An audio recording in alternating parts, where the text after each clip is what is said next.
Me llamo Juliet Anderson y tengo 28 años. Tenía 7 años la primera vez que mi padre me llamó mentirosa delante de todos. Estábamos en la cena de cumpleaños de mi tía y, sin querer, derramé un vaso de zumo. Le dije que se me había resbalado. Miró a la mesa llena de familiares y dijo: «Siempre dice eso. Nunca es culpa suya». Todos se rieron. Yo no. Ese momento me marcó profundamente, una comprensión silenciosa y profunda de que, dijera o hiciera lo que hiciera, mis padres ya habían decidido quién era yo, y durante 21 años intenté demostrarles que estaban equivocados. Mi Vestia Bean hablaba con cuidado. Pedía disculpas primero, incluso cuando no había hecho nada malo. Me convertí en alguien irreconocible, solo para ganarme una versión del amor que siempre iba 2 pasos por delante de mí. Entonces conocí a Callum Reed.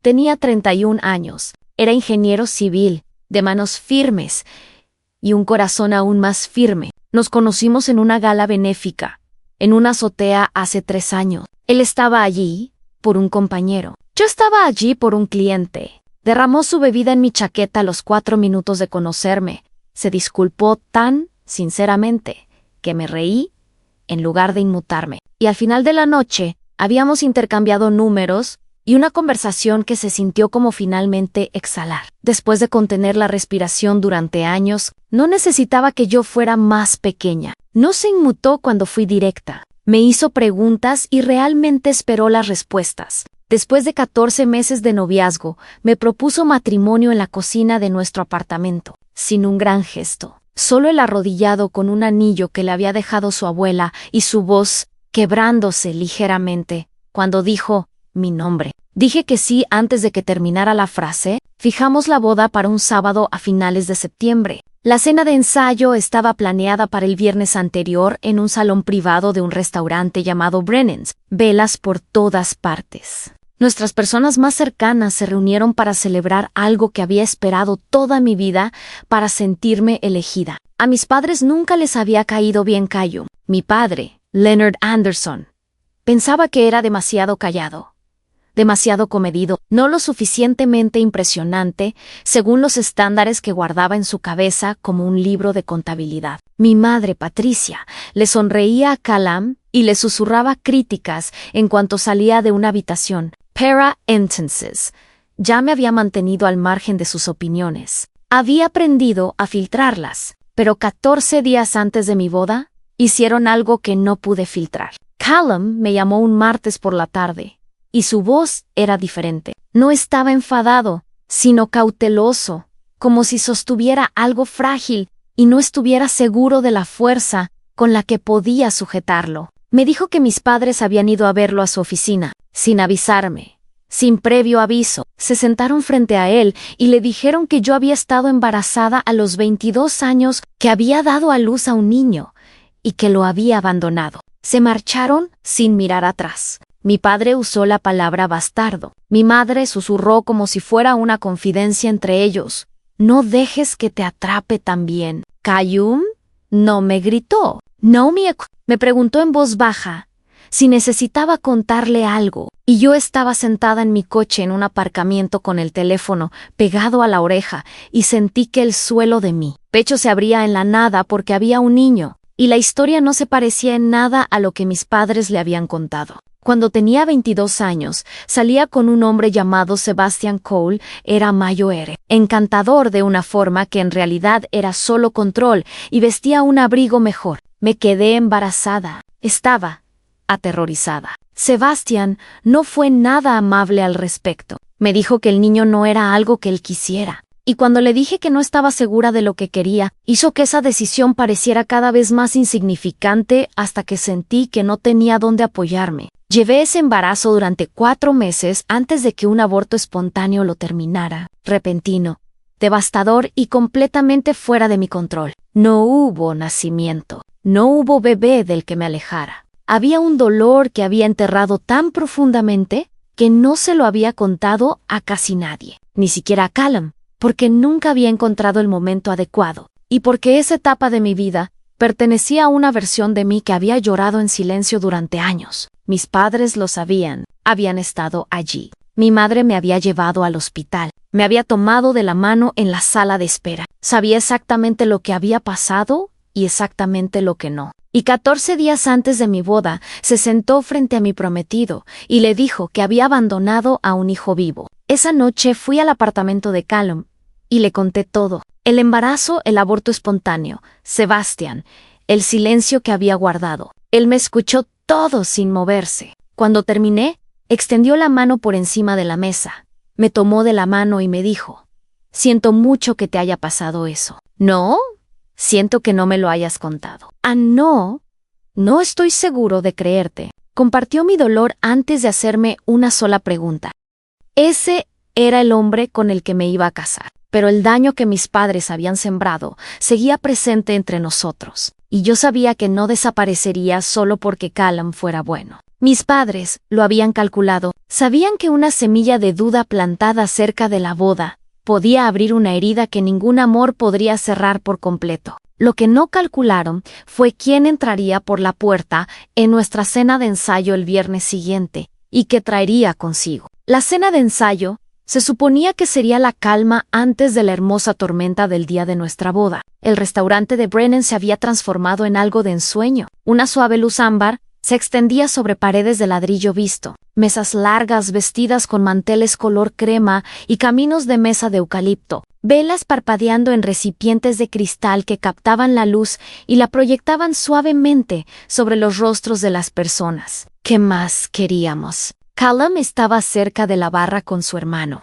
Randall de Algo, con el cuello de la camisa abierto, sus ojos encontrándose con los míos cada pocos minutos al otro lado de la sala, como siempre lo hacían, como si comprobara que yo seguía siendo real. Por un instante, de pie en el umbral con mi vestido azul marino, casi me permití creer que las 2 semanas anteriores no habían ocurrido, que mis padres no habían hecho lo que hicieron, que la herida ya estaba cicatrizada. Mis padres estaban sentados al otro extremo de la mesa. Mi padre iba por su segunda copa. Mi madre llevaba una blusa rosa pálido y esa expresión particular que reservaba para ocasiones en las que esperaba ser fotografiada, serena, agradable, mostrando calidez ante un público que no la conocía como yo. Habían llamado 2 veces desde el enfrentamiento con Callum. No había contestado. Habían venido esa noche porque aún no había encontrado las palabras para desinvitarlos, y porque una parte agotada de mí esperaba que simplemente se sentaran en silencio y dejaran pasar la noche sin incidentes. Esa esperanza murió a las 8:17 de la noche, cuando se abrió la puerta del comedor privado de Brennan y entró una mujer a la que no había visto en 6 años. Se llamaba Nora Voss. Tenía 34 años. Era delgada y serena, con ojos oscuros y esa quietud que solo se adquiere tras haber sobrevivido a algo importante. Ella había sido mi mejor amiga durante los años que estuve con Sebastian Collan. Me había apoyado durante el aborto, espontáneo, con una firmeza que nunca le agradecí como se merecía. Nos habíamos distanciado gradualmente después de que dejé atrás ese capítulo de mi vida, no por enojo, sino de esa manera silenciosa que a veces sucede cuando 2 personas asocian a la otra, un dolor que ninguna de las 2 quiere seguir tocando. No sabía que vendría, no la había invitado. En los primeros segundos de verla, no entendí por qué estaba allí. Caminó directamente hacia mí, omitió los saludos y la confusión, y dijo mi nombre con una voz firme, pero no casual. Llevaba un sobre de papel manila. Dijo que necesitaba 5 minutos y que no podía esperar. La llevé al pequeño pasillo fuera del comedor. El ruido de la reunión se amortiguó tras la puerta cerrada y ella puso el sobre en mis manos y me dijo que lo abriera. Dentro había documentos, historiales médicos del hospital donde me trataron durante el aborto espontáneo, un resumen de alta con fecha, una carta del médico tratante, formal y clínica, que confirmaba la pérdida del embarazo a las 17 semanas. Y debajo de todo, una serie impresa de mensajes de texto, capturas de pantalla con fecha y hora. Entre mi madre Patricia Anderson y Sebastian Cole, el mensaje más antiguo era de hacía 3 meses. En él, mi madre se había puesto en contacto directamente con Sebastian. Le había pedido que confirmara si alguien le había preguntado alguna vez si yo había dado a luz a un niño vivo, y lo había dado en adopción sin decírselo. Sebastian, con todo el mérito que tenía, se había negado. Le había dicho que eso no era lo que había sucedido y que no quería saber nada del asunto. Mi madre insistió 2 veces más. Dejó de responder. Nora había conseguido estos documentos porque Sebastián, sintiéndose incómodo con la conversación, se había puesto en contacto con ella. Habían mantenido un contacto esporádico a lo largo de los años, y ella había conducido durante horas para asegurarse de que yo los tuviera antes de casarme. Me quedé en aquel pasillo un buen rato con los papeles en las manos, sintiendo algo muy silencioso en el centro de mi pecho. No era rabia, propiamente dicha. Era algo más antiguo y profundo que la rabia. Era el dolor específico de tener por fin la prueba de algo que siempre habías sabido, pero que nunca habías podido decir en voz alta que tus padres no solo tenían defectos o miedo, sino que eran deliberadamente crueles, con una crueldad que nada tenía que ver con protegerte, sino con controlar el rumbo de tu vida.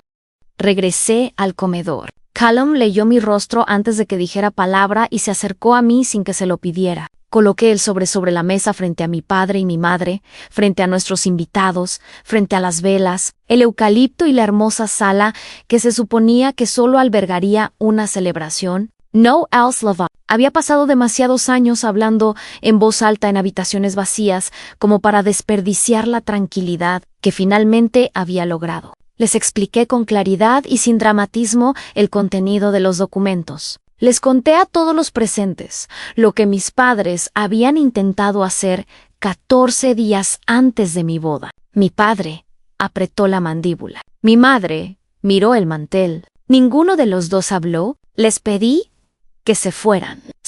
La sala quedó en silencio por un momento que pareció eterno. Entonces, la madre de Callum, una mujer llamada Francis, que siempre había sido amable conmigo, se puso de pie y comenzó a aplaudir, lentamente al principio, y luego toda la mesa se unió, y yo estaba allí de pie, bajo la luz ámbar de Brennan's, con la mano de mi prometido en la mía y Nora al otro lado de la mesa mirándome, con los ojos humedecidos, y dejé que el sonido me inundara. Cada año que había pasado siendo llamada mentirosa en habitaciones donde nadie me defendía. Nos casamos ese sábado. La ceremonia fue pequeña, honesta y completamente nuestra. Mis padres no estaban allí. Eso no fue una tragedia. Ese fue un límite por el que finalmente dejé de disculparme. Callum lloró durante sus votos. Lo dejé terminar antes de llorar durante los míos. Nora se sentó en la primera fila y me dio un pañuelo justo en el momento adecuado, como siempre lo hacía. Soy Juliet Anderson, pronto seré Juliet Reed, y tengo 28 años. Pasé la mayor parte de esos años creyendo que las personas que deberían haberme amado incondicionalmente de alguna manera habían obtenido una versión de mí que merecía menos. Ahora sé que eso nunca fue cierto. Algunas personas no dejan de controlarte porque cambian, dejan de molestarte porque finalmente te alejas y construyes algo tan sólido y real que sus palabras ya no encuentran eco. Si esta historia te conmovió, si alguna vez te sentaste en una habitación donde alguien reescribió tu verdad y nadie se levantó, quiero que sepas que la cena de ensayo no es el final de tu historia. A veces es precisamente donde comienza tu verdadera vida. Si esta historia te emocionó, suscríbete a este canal. Cada historia que contamos es para alguien que necesitaba escucharla hoy. Suscríbete, activa las notificaciones y vuelve para la próxima, porque los mejores capítulos siempre están por venir.